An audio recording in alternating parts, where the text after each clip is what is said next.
Bonjour Monsieur Jean-Marc Brulé, donc nous sommes au musée de la Marine pour l'exposition phare. Pourriez-vous vous dire le pourquoi et le comment de cette exposition? Donc le musée organise tous les ans une grande exposition qui commence généralement au tout début du printemps ou à la fin de l'hiver et qui dure jusqu'au mois de novembre. Et donc on recherche tous les ans un thème, on est obligé de varier les thèmes pour intéresser nos visiteurs.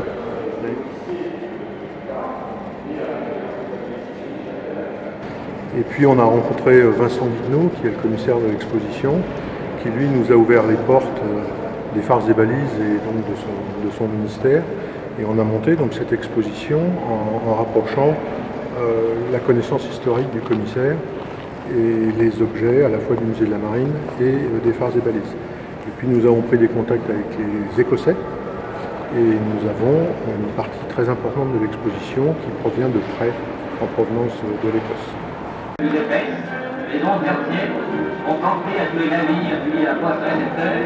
L'idée était de proposer aux visiteurs à la fois une facette historique et puis une facette plus proche de la légende que chacun d'entre nous a dans la tête.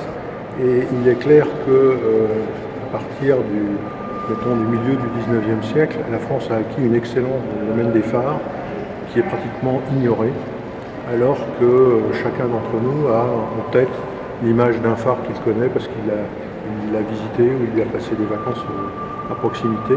Donc il était intéressant de rapprocher ce qu'on trouve dans la première partie de l'exposition, c'est-à-dire toute cette facette historique, Cordoue, 400 ans, l'essor des phares dans les années 1850 jusqu'en 1900, et puis en revenant de l'autre côté, quelque chose de plus proche qui est le quotidien des gardiens de phare, la vie des gardiens de phare.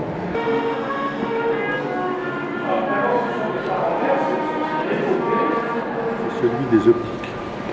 On peut les voir dans l'exposition, ce mélange de verre, de cuivre, qui sont des formes géométriques extraordinaires, façonnées à une époque où l'industrie, la réalisation matérielle était vraiment faite à la main, sans ordinateur, sans machine outil.